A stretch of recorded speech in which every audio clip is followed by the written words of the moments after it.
Corbolic V2.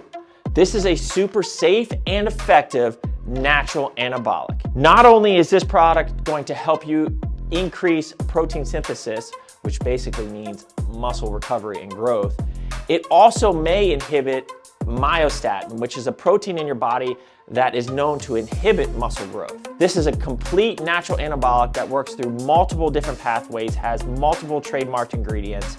If you are a natural athlete looking for that edge, Corbolic V2 is what you need. Get yourself some. All right, everybody, welcome to the Pro Physique Code. Hopefully you guys are excited. Everyone always texts me on Monday morning how much they love the podcast. Lexi's always coming up with the topics. Yep, So I got you guys. Yep, and I always, that's my Monday ritual. I always log on, well, not log on, I get onto YouTube. Usually I'll respond to comments of people who are watching us in the morning, and then I always kind of brainstorm our topic because we record on Tuesdays. So yeah, and I think for this week, I think that the obviously you guys have read the title, but it's just going to be like what's normal in prep. Let's just talk about what is normal because I think people get a lot of information from a lot of different places and they start to mix and match. And if something they heard on a YouTube video or an Instagram post doesn't match what their coach is saying, and then they question their coach, it's like we want to talk about what is normal. And I think we'll dig into that a little bit after we go over some things from this weekend. Let's talk a little bit about the World Classic, which is the pro show attached to Junior Nationals. We'll talk a little bit about Junior Nationals, some very interesting things happening there. What were some of the other things we wanted to talk about, Lex? well, we want to recap a little bit about Junior Nationals. Paul, you were obviously there in person. I know I watched like the live stream, watched from afar. I don't know if we want to, well, we probably don't need to preview the shows this upcoming weekend, but I will say there, we have our backyard show this upcoming, the St. Pete Pro, which is going to be really fun. But I did take a look. I'm not sure if you guys saw the open bikini pro list for the Indiana show. And I mean, it's pretty big. There's no open pro bikini at St. Pete Pro. There's just, I believe, just the Masters bikini. But I saw that list come out yesterday for open bikini for the Indiana show. And I mean, it's massive. So that'll be another, I think, heavy hitter show. And I feel like the World Classic this past weekend was pretty deep as well. Yeah, well, they changed the rules a couple of years ago where competitors now don't get to see the list before they put their name on it. And so when you have a show like this where you have some of the top judges and is it the only show this weekend? I think that's because like you said, St. Pete doesn't have open. It doesn't have open bikini, it has open other divisions. Um, that's where you can get some pretty crazy lineups. Yeah. Yeah, I Let's was seeing let's look at the names on the list that have been, perennial top call outs or Olympians. for Indy Pro. Yeah, I mean, just going in alphabetical order, you've got Jessica Delias, who made the Olympia a couple of years ago, Alessia Fashin, Olympian many times, Eli Fernandez, one of the winningest bikini pros, Brittany Gillespie just got third, Tara Greer, Olympian, Nicole Johnson, I know she's won some over 40 pro shows, so she's probably there for that. Let's see. Ali Vathauer. Yeah, Ali just looked completely insane last weekend. Yeah. Savannah Watchman is also a name on the list. I don't think she qualified for the Olympia last year, but the year before, I believe she did. She came out the gates hot. She won like the overall at USA's and then was always a top contender. Then she ended up winning a show. Leah Walter, who's my client, is also doing this, and she was first call outs in DC a couple weeks ago. A household name yet. So, I mean, yeah, it's a good lineup, and I don't think there's anyone in here that you go, okay, the show's over before it starts. Obviously, if Ali looks the way she looked, which was remarkable, then yeah, we're probably talking about Lauren Karlovic. Oh yeah, Lolo. I know she goes by. She's another one that's consistently in that top call out top group. Yeah. And there's I'll say this: there's a lot of names on this list that I just don't recognize, and I think at the rate at which people turn pro in this sport now, you gotta Hong Mai. That name sounds like someone that's been a winner in the past. You've also got a Masters show happening, so a lot of these are going to be crossovers from the Masters division. Um, Yeah. Savannah Dolezal, she's an Olympian, I believe. I totally missed that name, right? She won a pro show a couple of years ago. Yeah. And then Lenny Barentine, she was also in the top four at last weekend. That's right. I just have to say, like, I'm constantly amazed at some of these competitors. We'll take like Brittany Gillespie, for example, like just uh, at how much like they're, traveling. I think she lives in Austin now. But like how much that these pros travel like weekend to weekend. Like, I mean, and it can take a toll on your body, but I think I'm assuming that the more that they do it, the more they just kind of it's second nature. But I don't know, I'm always very impressed. I'm like, wow, she's on another list and another weekend of traveling and consistently looking, pretty damn good every week. I'm just really impressed by that. I think these competitors just put their blinders on in season. Like they're not Yeah. going out after the shows. They're up on Sunday morning doing their cardio and their workout. They've planned their meals a few days in advance. It's Right. not, it's It's not a party and reward. No, no, no. it's not like, yeah. I was more so thinking about just like I don't know, like planning the travel, like the flights, the hotel, like all those little things that sometimes Yeah. stress us females out. It, So it it does, but I mean, take it from someone like to a lot of people it's a job, right? And I used to travel 200 days out of the year for work a few years ago. And you get into that routine of just booking everything. It's just what you do. It's just what you do. And once you get your flow on how to get everything done, it's just like booking anything. It's like booking travel for work, right? And if once you do something enough times, the stress eventually falls out of it. understandable. Yeah. Yep. Well, how was give us a little lowdown on Junior Nats this past weekend, Paul? Yeah, because neither of us were there. You were the only one that was there, Paul. Yeah, Lana came with me. Lana had like, gosh, 10 or 12 posing clients competing. So, Hmm. and I think 8 or 9 of them were pro physique girls. Squad there over 2 divisions. Um, love Chattanooga, Great city. just a great city. It's very like quiet and like old school, calm there. But it's just a nice city as far as like there's some good restaurants, some good things to do. It's very it's in like a valley, so there's like lakes and stuff, and I don't know, it's just when you're from Florida and everything's flat, I just like, oh look, Yep. a hill, oh look, a big lake. Like it's just a nice city, very walkable, did a lot of walking. There's a Gold's Gym there that's, adequate for training and posing, which we used. So yeah, that aspect hasn't changed. It's been at the same venue for I think 4 years now since COVID. This has been where Junior Nationals has been. Um, and they do make it a 2-day show, so it's I mean very efficient. I think we competed on Saturday, and the NPC show was done by maybe 6 p.m., 6:30 p.m. Then they had the pro show after, which they just run straight through prejudging and finals all together. So that was even done by like maybe 7:30. So um, great for competitors to be able to compete, get on stage, big venue. Like the backstage is massive. There's no confusion back there. The auditorium is massive. They have, Gilco there with the lighting, Yeah. crazy, Is it great is it the lighting. same venue that I did it at that convention center? Hmm. The year I did it, same Yep. place? Yep. Yeah, Same it's a exact place. big, big, big, Big. And the way big, they do the men on Friday, big the women spot. on Saturday, so there's no overlap there. Um, I actually flew in Friday, met all my competitors, and I just walked over and watched some of the men's show. And I Hmm. got there so late, they were finishing. They were already onto the pros. So yeah. So from that perspective, it's just, it's a really well run, good show, which you would expect. It's Sandy's Hmm. promotion. Um, and then I think right away, looking around, I thought, oh, it seemed like less competitors, but it turns out I don't think it was that much less because when I looked at the numbers, the bikini division went from 113 last year down to 80 this year, which you immediately go, oh, that's 30 something percent drop in bikini numbers, which I think we wouldn't have known was coming until they announced the fit model division. Fit model division had 40 competitors, About the same then. 50% of bikini. So that'll be the trend that I start paying attention to. Yeah. Is this going to be the trend?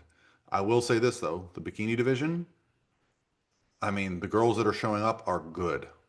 Yeah. Hmm. They are Yeah. muscular, they are conditioned, they are balanced. So the classes are very competitive. The overall was very competitive. And the overall winner to me looked like she could have walked into the pro show and got first call outs. And I think at a less competitive pro show, she would have been. I think she ended up seventh or eighth, which is That's great. why that's wildly impressive. Yeah. Yeah, I'd have to look to confirm that, but I did see her in that group. What height class was the overall winner in? F. F. Okay. She was a I yeah. was I was sick this weekend up until like today, so I was a bit a little disconnected from a Yeah, lot. So I mean, at this point, you can pick people in the morning. And when she came out in the morning, I was like, there's your overall. yeah. And it didn't feel like it was close. They moved a few people in the overall at the end to try to compare to her, but she just had the best combination of size, shape, conditioning, everything. Um, yeah, really nice structure. So from that perspective, it was very good because the classes were very competitive. So even if you don't have like I think it's safe to say the old days are gone. We're never going to see 30 girls in a class again at nationals. Maybe at NPC nationals at the end of the year, those classes are still a little bit bigger, but I think a lot of those competitors are like true novice and novices that are just still doing it. Let me Mhm. get your opinion on this, Paul, because you've been in the sport longer than I have, especially when the bikini numbers were crazy big to begin with. I feel like the classes now at national shows, especially the tops, they are quite good. And Yeah, a lot of these girls that are showing up to nationals are all pretty damn good. I remember even 3 and 4 years ago, I would go to nationals and I would see second calls at shows and say, how does this person think they're ready for nationals? It 100%. wasn't nearly, there was more numbers, but the quality wasn't quite there. And I feel like a lot of the girls, especially because I know some of these girls are doing great in fit model now, have always been good competitors. They just kind of struggled to get in that level of condition. And now Yeah. this is like Yeah, a well, I think perfect spot for them to so. sit. The one thing I know now about the bikini division is you've got to be very complete because the girls that are showing up are very complete. What I mean by that is you can't have any flaws in your front pose or your back pose. If you are missing fullness in the glutes, fullness in the shoulders, good shape, balance between your legs, glutes, shoulders, you're just gonna be gone. There's just the talent is really good at the top of the bikini division. Yeah. It's become a true bodybuilding division. I think for many years, especially when I first got into competing, I used to say if you're really pretty with really nice glutes, you're gonna do well. Uh-uh. Mhm. This is bodybuilding now. You have to have muscle groups that match. And I just looked to confirm the overall winner. So she got 15th in the pro Oh, show. did she? Okay. Yeah. Okay. I I was just way looked off. at that. There was, I don't know the exact number of girls, but yeah, she was 15. I mean, there was in the high 30s. So the fact that she got a placing, there's probably a few Olympians that didn't even get a placing. Um, so but also a very deep lineup. The first call outs at that show was very good.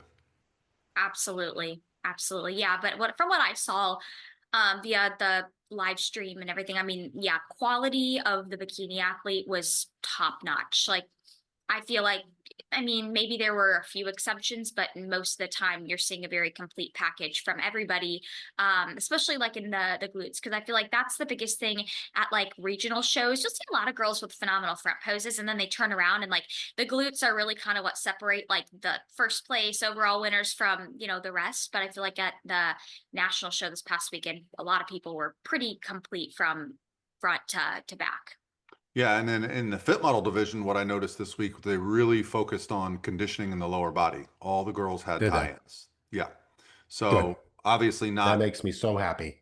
not to the level of like bikini, obviously, but if you're not showing some detail in the lower body, Yeah. um, they definitely don't want any striations, hardness, but you got to have the muscle and you got to be nice and full to show off the tie-in area. Um, that was And that was very. kind of the feedback we got at Pittsburgh too from some of the judges. They said, Mhm. we want to see the glute ham. It needs to be there, but we don't want to see it.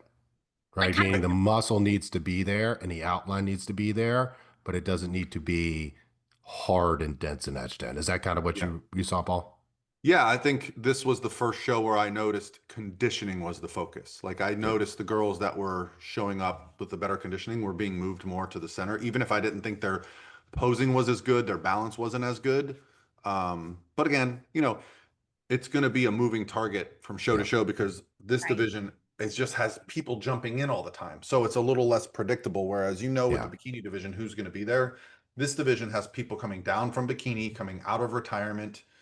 So it's from show to show, it's going to be very interesting, especially at Universe, because now you go to a show where they're giving out top two in each class get a pro card plus Yeah. masters. So Universe is going to be very interesting, and a lot of my girls are following up. It's going. I will say this: it's reminding me of the old bikini days, where if you got fourth, you went to the next show. You got third, you went to the next show. You won, you got your pro card, right? Um, I don't feel like the bikini competitors are doing that so much anymore. They're showing up, whether they win or they lose, they're like recalibrating their season. They're not Mhm. chasing. Now, maybe if you're second, you go again. But like if you're Well, fifth or sixth and your feedback is to grow, the girls are like, cool, I'm done. I'll see you next year. Yeah. See you in six yeah, months. I almost wonder though if it's for fit model, like what you just said, if it's per the judge's feedback, because I know I had an athlete a couple weeks ago and we asked Sandy specifically for feedback afterwards. Like she asked, do you think I should go to nationals? Do you think I shouldn't? And Sandy was very, very supportive of like for fit model. She was like, I think you should go this year. She was like, if you're considering in fit model going to nationals, this is the year to do it. So I wonder if it has a little bit to do with like that type of feedback that maybe she's giving, many athletes, or just the fact that like this is the first year fit model. So I do feel like why not go from show to show, test things out? I feel like this Yeah. is the year to do it if people are, kind of hesitant. So To be fair, I think a lot of judges give the feedback to go to nationals in a lot of divisions. yeah, yes and no, I I guess. Yeah, I know some of the shows I've been to recently. I've heard feedback and I've seen them. The judges say, "I hope everyone I see up here on stage, I see at nationals," and I would look across that stage and say, yeah, "I'm not so sure about that." I think it depends. Yeah. I mean, I think Part it of it I depends think has to do with on numbers too, judges. because they want the shows to have a large amount of competitors. I don't think they're going to recommend someone goes out of shape to nationals, right, or anything crazy Exactly. like Yeah. that. Um, but I also think that's something an important part to touch on. Just because a judge says like you should go to nationals doesn't mean you are ready to be first call outs or to win a pro card either. Yeah, Yeah. I think it definitely depends on the judge that you're getting feedback yeah, from. for sure. And yeah, and I think that like when you're, I don't know, like when you're talking to Sandy, especially because I had this particular client voice memo, the feedback, it seemed pretty genuine, but I agree. You have to sometimes take things with a grain of salt because yes, of course, I think a lot of Yeah. judges encourage people to keep competing, right? But Well, it just depends on what your goals are too, right? Like if your goal is to go to nationals and experience it and see what it's like, I think there is value in that. I do think there's value in that. It just depends on if you want to go and be really competitive or if you want to go and just kind of experience it too. Now, granted, you don't know until you show up, right? But look, all of us as coaches have been to a lot of these shows. We can look at an athlete and know within a good air of margin if they're going to have a shot or not. Yeah, I think with the fit model, that's still going to be very much That's show to going to be show, week different to for week. sure. I don't think, you know, with all the big national shows coming up, who's going to be traveling? Like, Yeah. not a lot of people want to go to both New Jersey and Vegas. They're picking one or the other. Hmm. So it's like you could have completely different placings For based sure. on your show. So I do think this is the year to give the fit model division a try, um, if that's how you see yourself competing in the future. But I don't really also see the value in rushing to get a pro card when they haven't even announced the first pro show. Yeah. I know. Yeah. Cause then that is, for some athletes, and that's hard because it's like they don't feel like they have anything immediate to work towards, right? It's like, oh, the next pro show hasn't even been announced. What are you working towards? So yeah, well, let's dive into a little bit of the topic then of like Yeah. what's Topic. going. What is freaking normal, guys? What I I, think I, a lot of our topics come down to us having consults with people. Hmm. Yes, this is exactly where this came from. It's a That good one. this is why I thought of this topic is I've been having some consults recently, and I know you guys do as well, where it's like a lot of times I think it's the newer competitors or competitors that maybe have gone through one prep with another coach, and they're like, we did this. I don't know, like I was told that this was normal, and I'll be on the phone on the other line thinking, oh my goodness, that is not normal at all.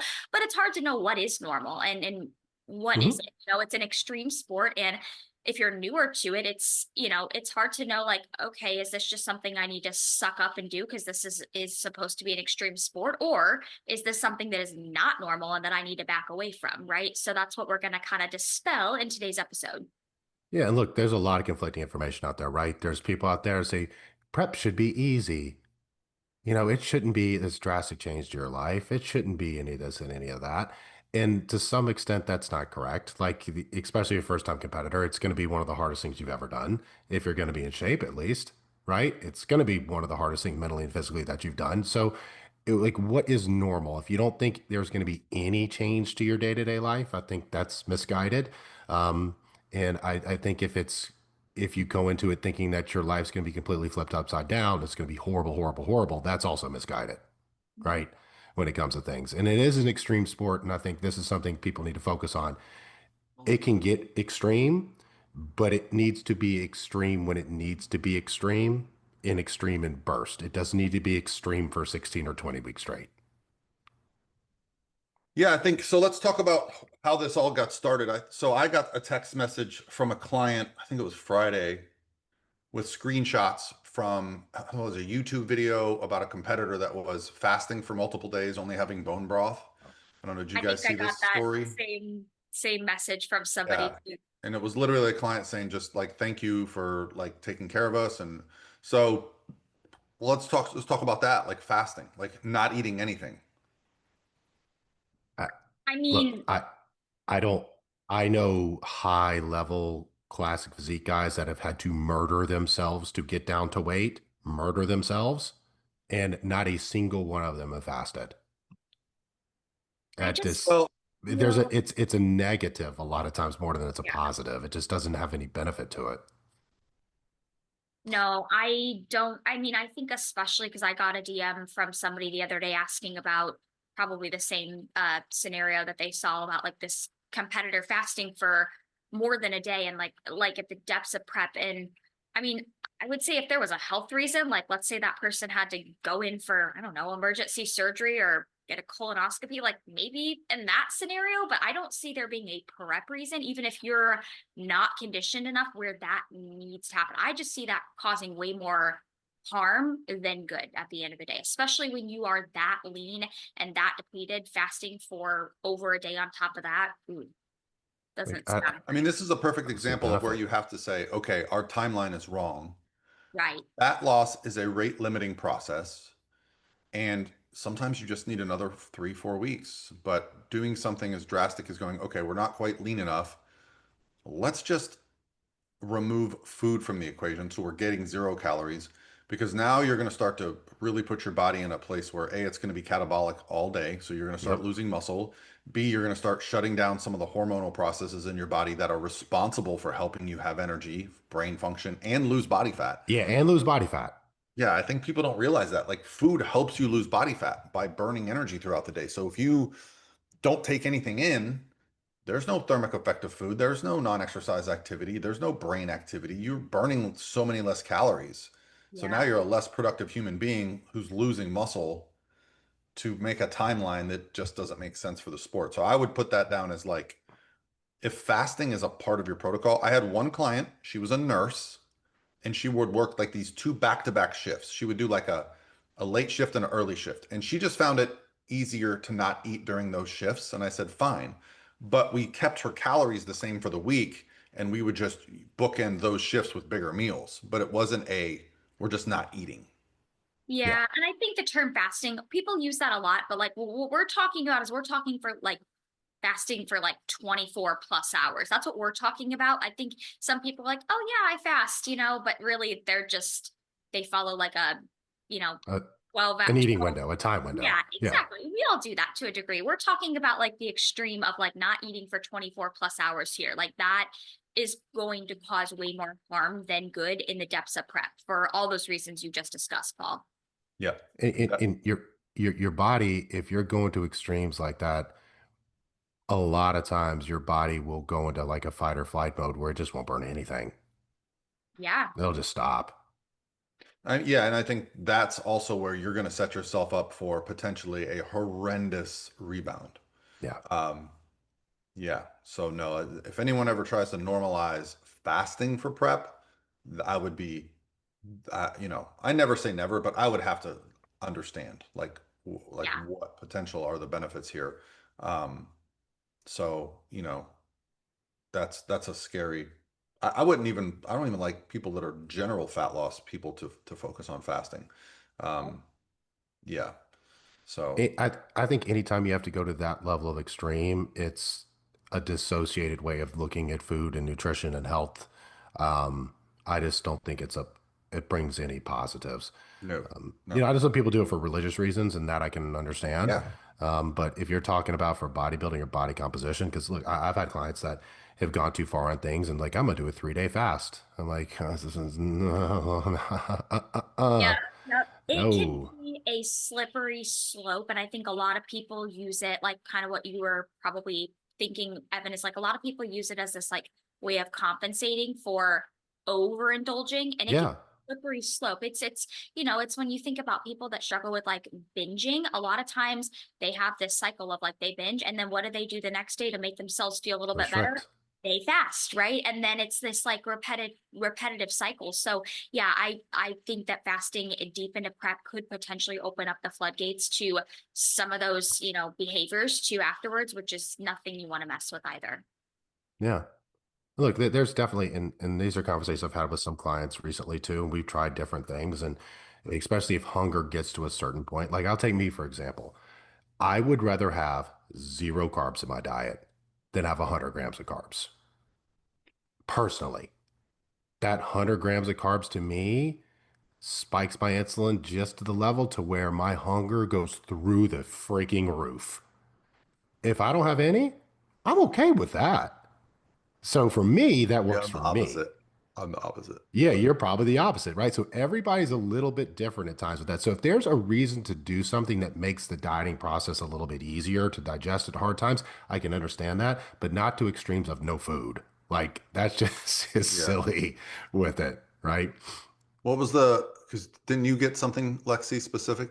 Well, I was I've this has come up a couple times recently with just clients, potential clients, et cetera, about the sodium thought. So like cutting out sodium or okay, so the biggest thing I chatted with you guys about before we started this podcast was like, is it normal in prep to feel lightheaded or dizzy or like you're gonna pass out all the time? And then we can kind of correlate that to like sodium because that's usually what the issue is there. But I think it's important for people to know like what's normal, what isn't, because I've had scenarios where girls will get on the phone with me and say, yeah, my last prep, like gosh, those last couple weeks, I felt like I was gonna pass out every time I was in the gym or I was dizzy and I'd have to like hold on to something. So like let's talk about if that is normal or not. No. No, No. I mean, no. chronically, I don't know where the idea of or removing sodium came from in the bodybuilding world. Sodium is wonderful, wonderful. It's responsible for like when you talk about like health, it's responsible for helping your heart beat. yeah. I I, mean, I think go for it, Evan. my first coach ever, I remember when I first started working with him, we had some miscommunication past that, but it was no sodium to begin with on there. And we were like, I think, I don't remember, it was a short prep, it was like 12 weeks. And I remember looking back on it and thinking, I wonder what the thought process behind that was. And the only thing I can consider with that is if, I didn't know a lot about nutrition at that point or sodium balance or sodium and water balance and why it's needed and what's important with that. But if you just remove it, then you're going to lose some water weight initially there. And if you just don't add it back, you're not going to gain any water weight back, right? Because it's not high sodium or low sodium that causes water gain or water balance. It's the variances in it that happens. So looking back, I think the only thing that the thought process was that was, hey, I'm going to lose some weight here to begin with. It's going to stay off, and that's going to motivate me to continue kind of moving forward. That's the only thing I can think about with that. Yeah, I But think that's instead, he should, 100% what it is. It yeah, moves the needle on the scale temporarily and it gets people excited. They're like, "Oh yeah, man." Because I'm sure you guys have had this before too. I'll have somebody start a prep with me and they're down 2 pounds the first week and they check in all disappointed. "Oh, coach, I only lost 2 pounds this week." And I'm like, I don't understand. Why? Right. Well, last prep, I lost 7 pounds the week I started prep. And I said, okay, well, let's talk about why that was. What was your first week of prep? And it was the same, Evan. Oh, remove all artificial sweeteners, remove all sodium, boil your chicken. Like the yeah, food was so bland that they didn't lose body fat. Maybe they mm-mm, did, but they literally just took the sponge that is their body and wrung out all the bring it water out. and saw that number and thought, man, things are really moving now. Um, and so I get what's the reasoning behind it, but it's a short-sighted solution and it's not actually making the physique better because your No. performance in the gym is going to suffer, your energy is going to suffer, brain function is going to suffer. You can get dizzy, lethargic. And then if you never want to see that water weight come back, you can never add that sodium back because Well, one and the this moment is you do, where it's going to come we can back. get into some of the post-show dangerous things that we've seen where people put on 20, 30 pounds, their hands and feet swell up. Sometimes they end up in the hospital. Yep. Let's yeah, and real quick too with the feeling dizzy and things like that, right? Like what because that's something a lot of people do experience in prep is feeling dizzy. So in you guys' experience, what is look, you never really want to feel dizzy, right? And some people get that in their head, like if get a little tired and they stand up, they're a little lightheaded, things like that. Look, that's going to happen at some points, right? That's going to happen.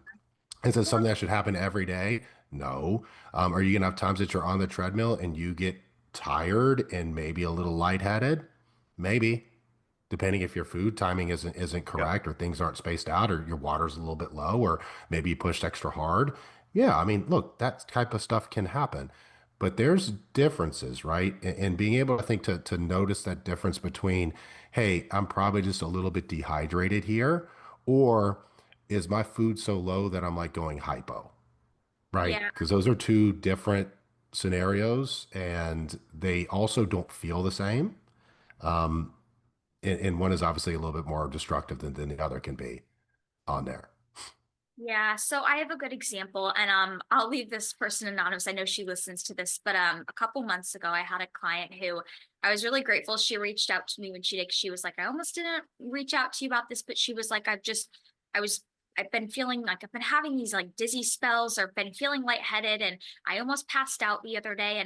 And I was glad she brought it up to me because I always first like she was in prep, and we were deeper into prep, but if you looked at her food, she's probably somebody like she can arguably prep on pretty high food compared to most Yeah. people. So looked at her food initially. I'm like, all right, food is like pretty high. Like we were eating probably 1,600 calories. Food should have not have been the issue.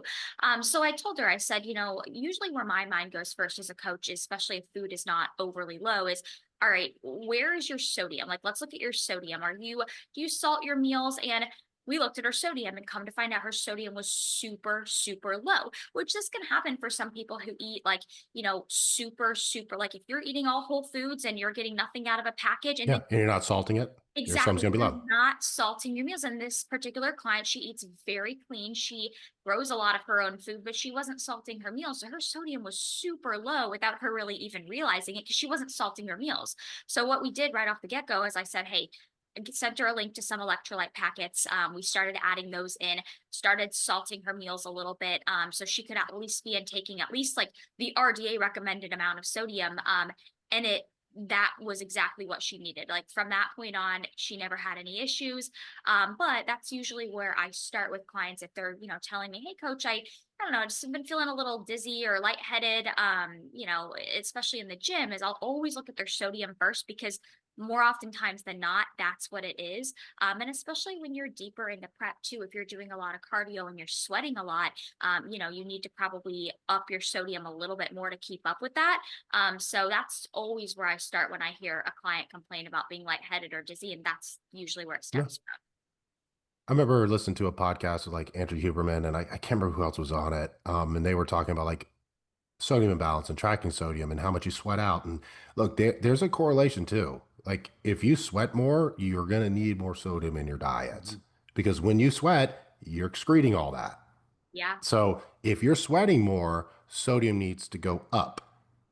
Well, Needs and to go up. something that a lot of competitors do that they don't think about is they over consume water, Yep. which And now flush causes it you out to the other way. flush electrolytes, including sodium, at a faster rate than normal.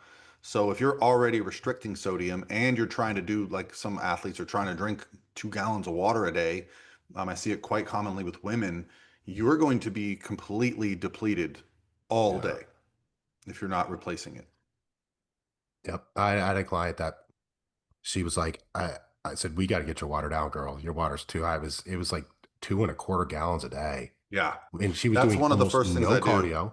on the questionnaire. If they turn in and they're like, "Oh, I'm drinking 250 ounces of water a day," I'm like, "Okay, we need to bring that down. That's You too you can't go much. into a show drinking that much water. It's way too much." It's No, way too no. much water. I think some And people think, I think like some people are under the impression that there's no such thing as too much water. Kind of same concept of like with protein. I feel like some people think there's no such thing as too much protein, but like, yeah, there definitely can be. Well, I So hear that there all the did. time. "Oh, I'm dehydrated. Let me go drink some water." That can dehydrate you further if you're already at this place where you're taking in so Hmm. much that you're using the bathroom with such frequency. Diuretics is another one a lot of competitors use towards the end of prep. That's something else that can increase sodium excretion. Yeah. So, there was a case a couple of years ago of a competitor who it was pretty publicly done. It was in a news article. I think she got lightheaded, hit her head. No one found her for a couple of days, and she's to this day still in a coma. And she was a competitor under the guidance of a coach. And so, there was some outcry about that and the approach that she was on. But I think I've known competitors to get up and be like, "Hey, coach, I stood up today and I got a little bit dizzy." Even I experienced it a couple times in my preps. And you got to remember when you're sitting still for long periods of time and you have a very low resting heart rate, which a lot of competitors do at the end of prep, your heart's not pumping blood around your body at the same rate. So sometimes when you stand up, like, oh, it takes your body a second. So, you gotta pay attention to the conditions that you're in and just make sure you're taking care of yourself. My favorite is to just add in a 0 calorie electrolyte drink,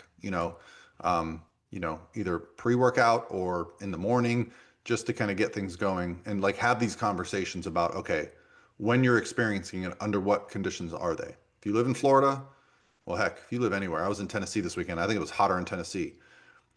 You are losing fluids all day long. Yep. absolutely. I like to have people actually on the topic of electrolytes, like when to take them. I like to have people take them in the mornings because I actually find too, especially deep into prep, can really help with like gut motility and going to the bathroom, especially if your electrolyte powder has like potassium and magnesium in it as well. So it's a good time of day to take it if you're notorious for forgetting those things. Yeah. First thing in the morning is a great time to do it. Prior to workouts, a great time to do it. Sipping through the work. I'm not the biggest fan of sipping it throughout the workout unless your sodium is higher kind of throughout the day and you're sweating a ton while you're training. Then it would kind of make sense to kind of sip it throughout the workout. But yeah, I mean, this is one of those things that matters, but can also be kind of overthought as well when it comes to it. Like your sodium needs to be in a good place, especially throughout a prep. On peak week, it really matters. Like it's super important on a peak week situation. But before that, you know, and and I don't even really speak about like being incredibly consistent with sodium until we're like 2 weeks out from a show, right? Right. And then that's when we really need to monitor weight, make sure things are in a good spot because it's going to kind of go up and down at times with that. And again, it's like what really matters at this point and what doesn't really matter at this point, right? And we can look at athlete and look in pictures and know if they're in shape or not. Like we know that. And reducing sodium isn't going to cause people to lose body fat. We can look at a physique and know I if they have actually body had fat on a them. I had a message from a client that just started and she was very curious about, okay, sauna, cutting sodium, a lot of things that she was associating with fat loss that I was like, that has nothing to do with fat loss, nothing. Oh, And it helped her kind of get a grasp. So you got to remember, there's always new people interested in this sport that are, you know, uninformed and curious. And so it really helps to just to ask these questions of a coach. And if you don't like your answers, you know, Well, and when in doubt, I think we can all agree that if you're a client and your coach is telling you to do something, or there's something in the protocol that, I don't know, maybe it doesn't sit well with you, maybe you're just genuinely curious, like, we want you to ask questions. I don't think, Mhm. like, us yeah. three, at least, like, we, if I ever have a client like asking a question, I don't take it as, oh, they're questioning me as a coach. Like, I just No. take it as, hey, they're genuinely curious, they want to learn, and I have no issue explaining the why behind anything we're doing, right? And I encourage anybody listening, if you ever do, get a protocol and you're just curious and you want to know the rationale behind it, ask your coach. And if they, if their answer is, do as I say, just suck it up, this is what it takes. Like, that is not an answer. That is probably a big red flag that there is no logical reason as to why they have you doing what they're doing. So don't be afraid to ask your coach questions about certain protocols and just explaining a little bit of the why behind it. Here's what I think of when people say, this is just how I do things, or just trust the process, or any of that stuff. What they're saying, if they say that to you, it doesn't mean it's wrong. It just means they don't understand why, and they're just following someone that told them to do that back in the day. Yeah. And it worked for them. So they say, well, I'm just going to do this now. So if a coach says, this is just how I do things, or just trust the process, doesn't mean what they're saying is wrong. It could be the right move to make, but they don't know why it's the right move to make. At that, you should be So able to something explain it. something people don't often associate with a low sodium diet, which, you know, I've looked a lot into, like you can literally type in on the internet, it actually can create insulin resistance, right? And so sodium is a part of the digestive process so that we're absorbing things properly. And the two things that just come up over and over in the literature that are associated with insulin resistance, which is I would define it as not a proper response to eating carbohydrates, or, glucose it's too reactive, is low sodium and low carb diets, which is what a lot of people do. They do their first prep, they come out of prep, they put on a bunch of body fat, they are now insulin resistant, and they're like, well, bodybuilding is bad, and this is Yep. where, versus keeping your sodium normal, keeping your carbohydrates in a manageable amount, and coming out of a prep and having zero issues like that. It's so when Evan, I think you said it earlier, some people think like, oh, prep is going to be easy. I've had athletes work with a different coach, come to me, and then tell me like I feel like I'm not even in prep. But that's Yeah. just Mhm. because their They're style of comparing prep it. before was so aggressive. I always tell them, I said, listen, it might feel that way now, but when you get low body fat, it doesn't matter your approach. That's Hmm. when the suffering begins. When you Yeah. get close to stage weight. Like you can, I've had athletes on 300 carbs and no cardio, just tired all the time. Yep. That's where their body's at that level. And it's not until they put on a little bit of body fat and things like that that things get back to normal. But so yeah, we as bodybuilders expect a lot of suffering. So I think that's where people just go, oh, this is prep. This is what I'm supposed to do. Yeah. Yeah. And it's also too, I think some people too, depending on why you get in the sport with it too, they look at prep as suffering, and they look at that like they're not progressing if they're not suffering. Right. Right. And there'll be times, I mean, I had a conversation with one of my clients today, Brittany, that's doing Universe. And we're doing some mock peak weeks right now, and her food is like double what it's ever been. Right. Right. And I was like, get ready to eat the next 2 weeks, girl. I was like, and she's like, this is just crazy how all this happened. She's like, this is what you told me. We're gonna push down, then we're gonna like be able to eat a bunch of food going into it. Yeah. And I was like, that's where we are. That's where we are right now. I didn't know if we'd be here at this point. Maybe it Right. was next week. Maybe it's the week before. But it gets to this point. Yeah. It eventually gets to this point, right? And I mean, one of my other clients, like at Pittsburgh, Kelly, I was like, how are you feeling? She's like, I feel like I'm in an eating contest. Yeah. Like, I don't feel like I'm in prep. I feel like I'm in an eating contest. Yeah. Right. Now that sometimes is a little bit too far on things. Right. So we're trying to stay away from an eating It contest can be going into problematic. shows. It's Yeah. sometimes it can be hard to peak somebody that's eating that much food because you still Yeah. got to consider digestion and bloating and little bodies like Kelly's, where she's trying to eat 400 or 500 carbs and over 100 grams of fat in a day, it can be, you've got to It's a manage that. lot. Yeah. Yeah, it's a Yeah. lot. And Well, so let's that's where sometimes things can go a little bit too far at times, right? And one thing I want to touch on too about before we go on another topic about feeling dizzy and lightheaded is if you ever feel like you're going hypo, then you need to stop. And going hypo is a very specific feeling because it's something I struggle with in prep. My carbs don't ever get super low. They don't. But for me, when I get lean, that's the first thing that happens. So I go the opposite. My body just burns through every carb and I go hypo. Um, so a heads up, if you get super foggy in your brain, like it's hard to think about where you're at or what you're doing, very disoriented thinking, you get cold sweats and clammy, and I'm talking like sometimes people are going to get a little bit of that where on the card equipment, right? But if you get off and you're like dissociated and you sit down and you feel like, okay, I probably shouldn't drive a vehicle right now, and you get that really weird feeling, then you probably, well, not saying probably, but you might be going hypo. You might be. Now, 99.999% of the times your body will correct itself on that unless you're just, you know, like a type 1 diabetic. Your body is going to fix it on its own. But there are some ways you can help that by giving some good quick acting carbs in there and things like that. But if that's something you find that's happening to you on a consistent basis, you need to speak to your coach about that. Because it doesn't mean the coach is doing anything wrong. It doesn't mean you're doing anything wrong with it, but there are ways you need to go about handling that if that happens to try to avoid it. Because trust me, it's not a good feeling. And if it stacked itself multiple times throughout the day, like it's done for me in the past, so I figured out how to handle it. It will make prep incredibly difficult. And it doesn't matter if you're eating 700 grams of carbs a day. Doesn't matter.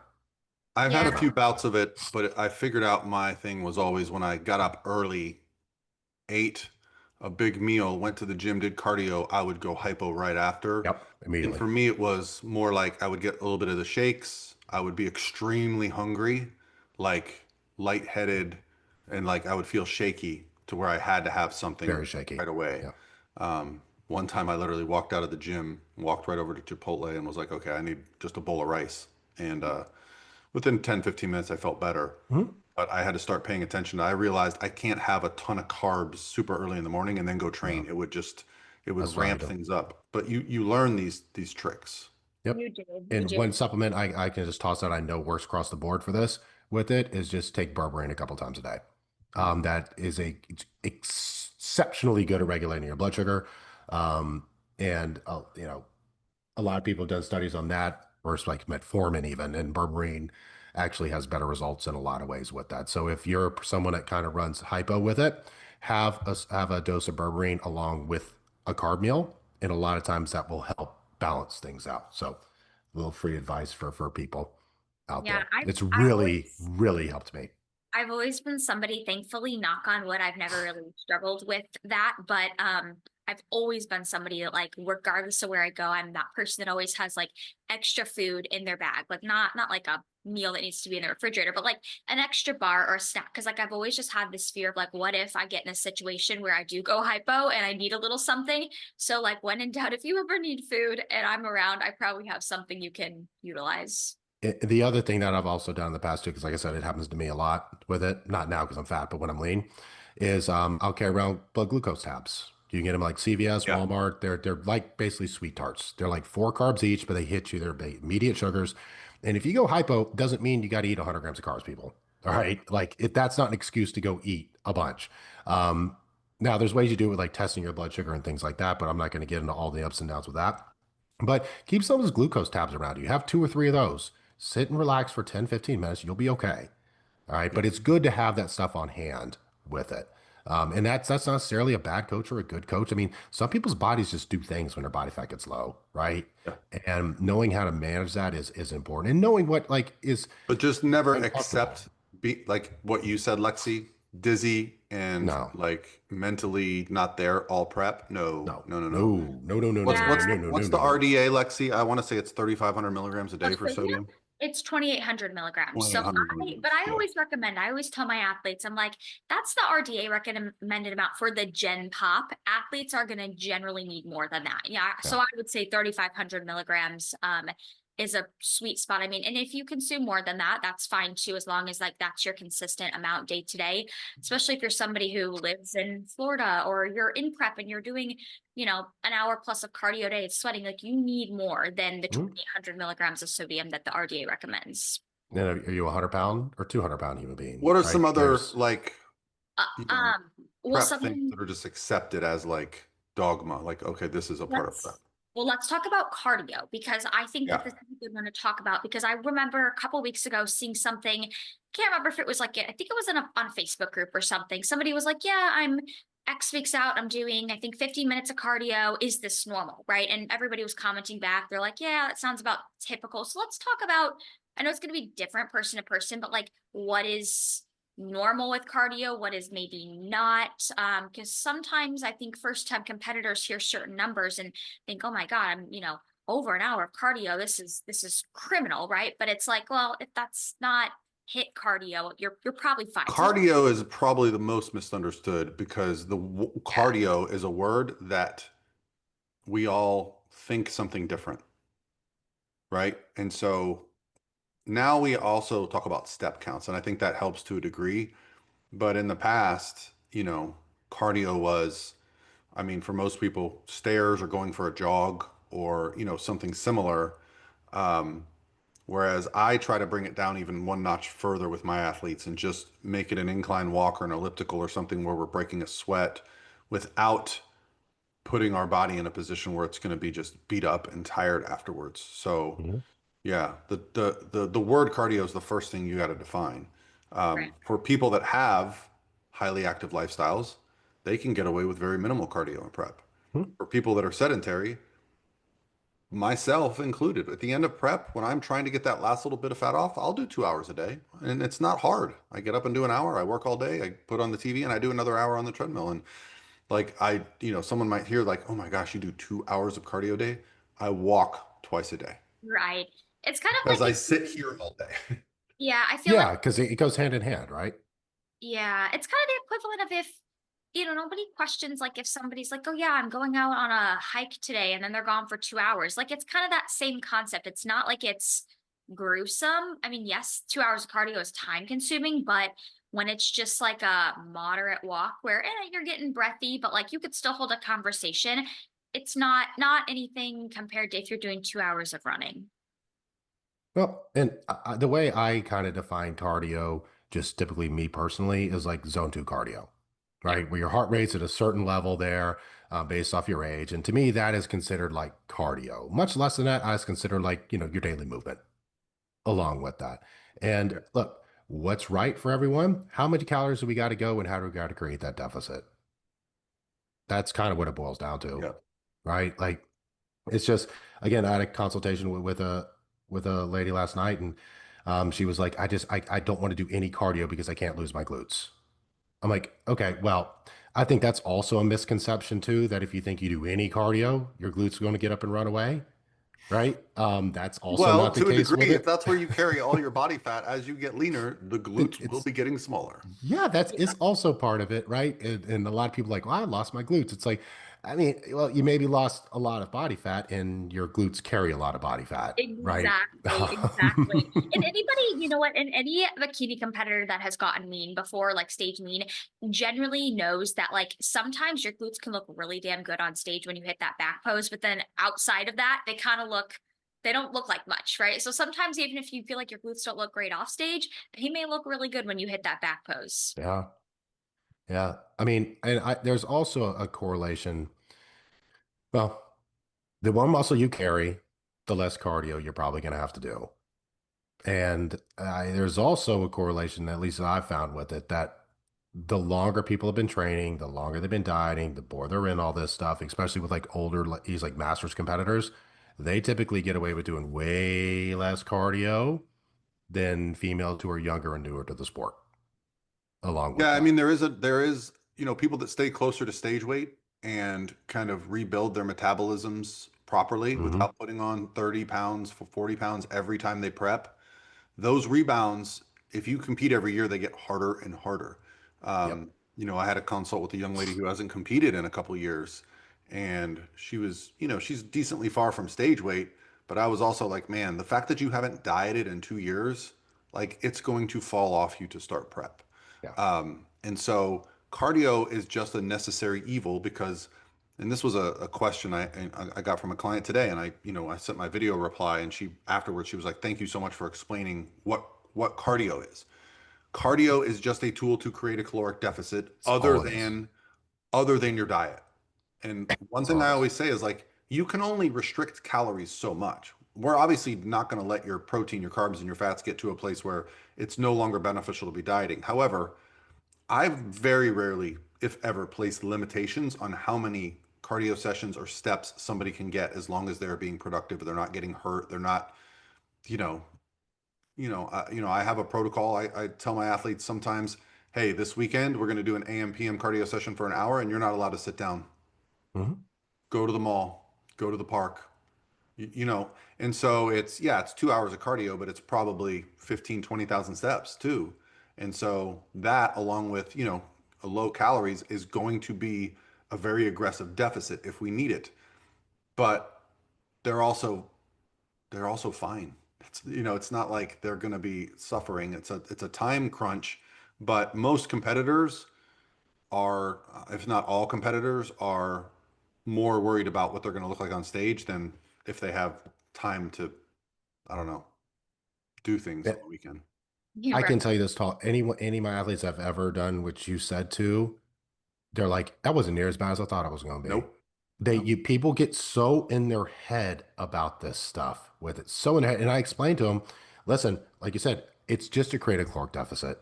We need 3,500 pounds or 3,500 calories in a deficit to lose a pound of body fat, people. So we got to create that. We can only get so much out of food, and then we got to get it somewhere else.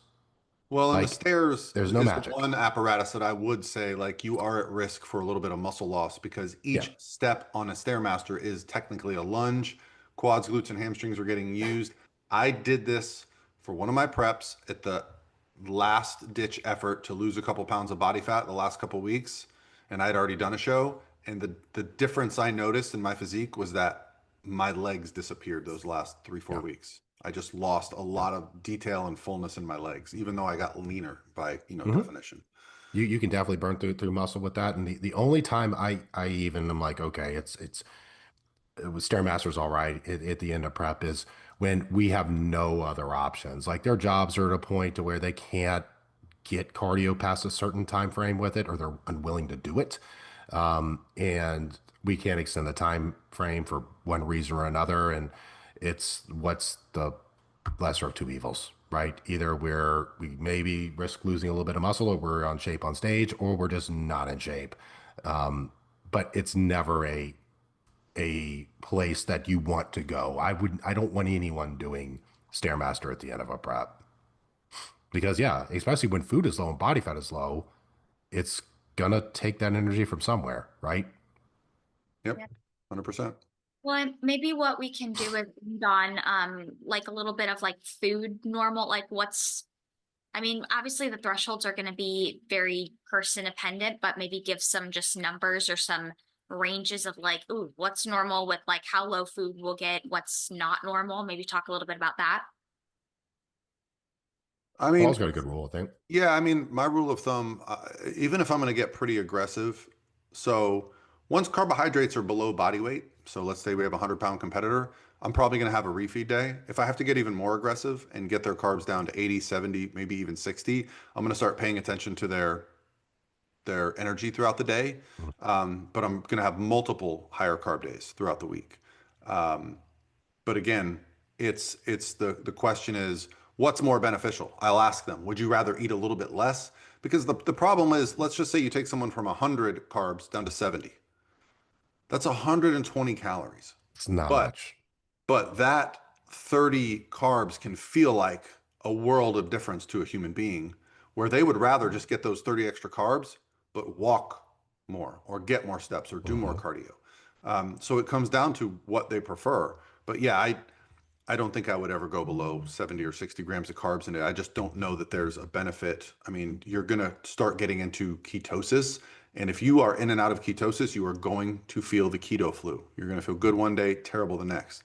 What I will do with fats, once they start to get 40, 35, 30, now I'm starting to like, okay, this is not something that's sustainable long term. But the thing about 10 grams of fat is it's 90 calories. Yeah, it's a So, lot.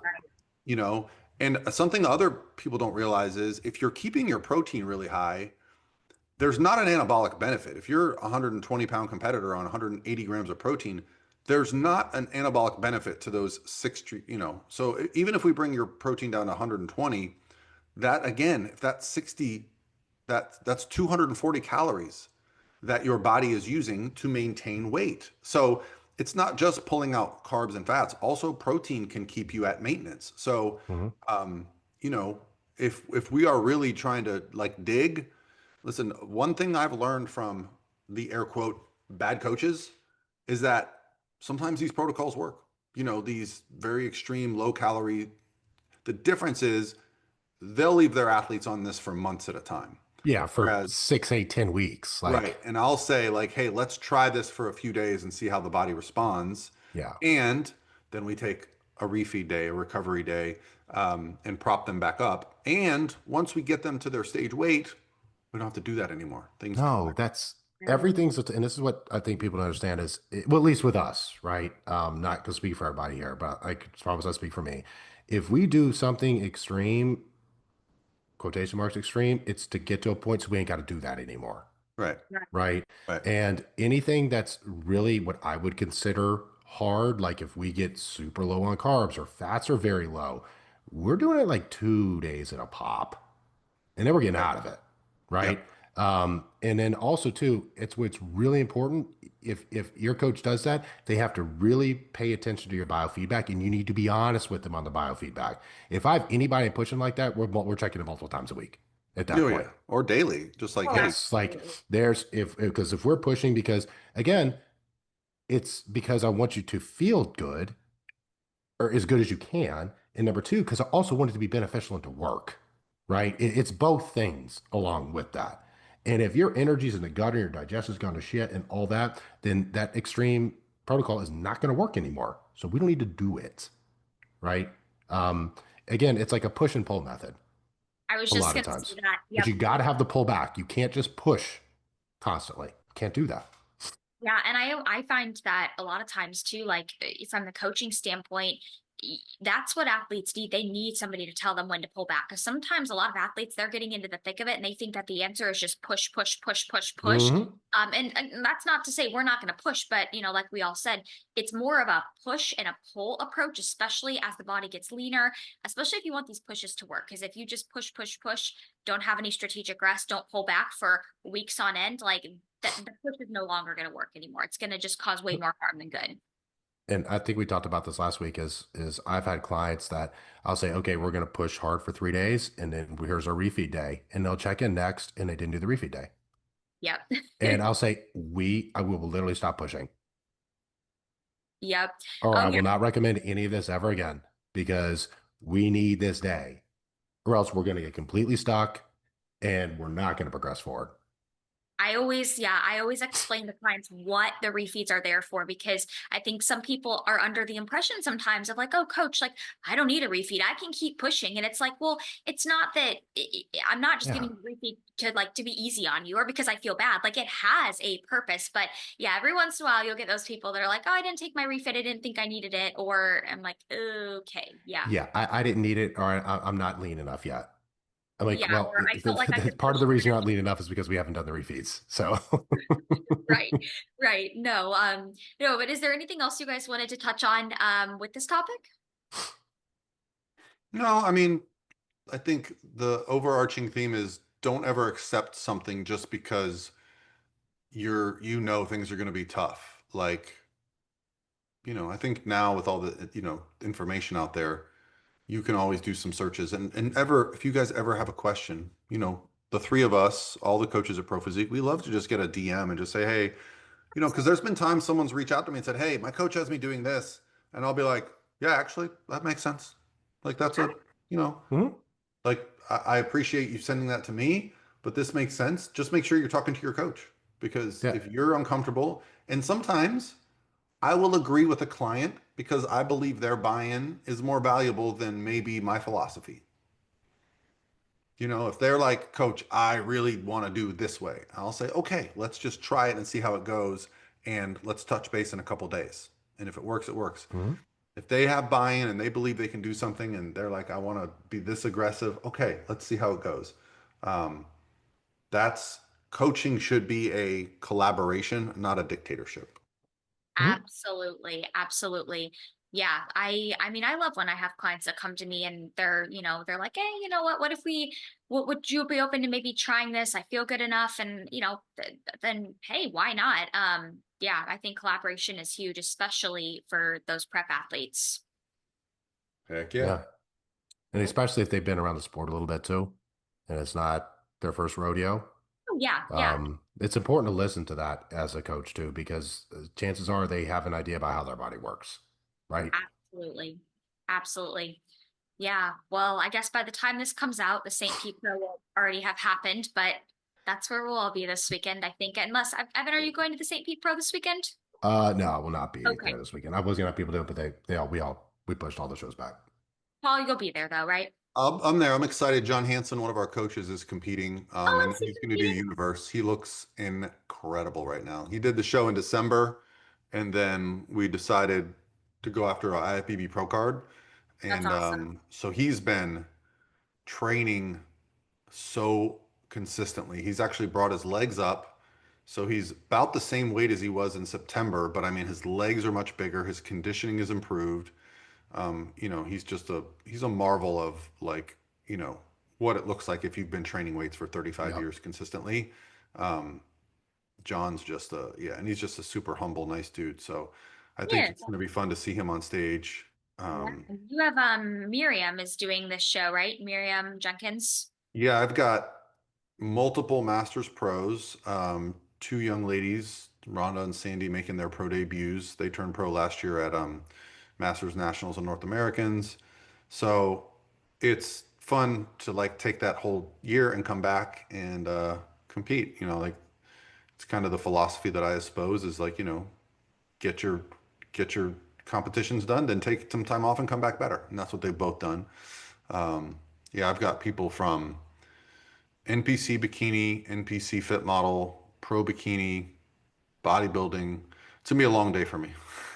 Well, I'll be there. Masters bodybuilders go on at like 8 a.m. So I'm gonna be there. Oh yeah. No, I'll hang out with you because I have four bikini girls. But gosh, I remember the show last year. I don't think the bikini athletes went on till like afternoon. So Yeah, it was slow. Yeah, yeah. well, they do get a lot of pros because they do multiple divisions and they do the masters. And I think they only have one pro division that's open, the men's physique. Men's physique, yeah. There's a Um, lot of them too. yeah, so, well, yeah, because, you know, people aren't, I don't know, you might not notice this, but there are a lot less opportunities to qualify for the Olympia this year in the United Yeah. States. The numbers seem similar, but like US, like you can count on your hand how many shows are left to qualify for this year's Olympia. It's crazy that it's almost July and the cutoff is early September. Hmm. It is crazy to think about. Olympia's earlier again this year. It is. I'm just crossing my fingers that there is no crazy hurricane that comes because last year I was so stressed before flying out for the Olympia. I changed my flight like five different times and got the last one out before it shut down for the hurricane. So hopefully we don't have to deal with that this year. Probably not. Ugh. All right, guys. Well, if you've listened this far, thank you. We appreciate you. All right, guys. Well, always appreciate you guys joining the Pro Physique Code. Love to hear your feedback about things. We will have an announcement on a free seminar here very shortly. Working out the details with my event planner. Perfect. All right. Guys. Bye, guys.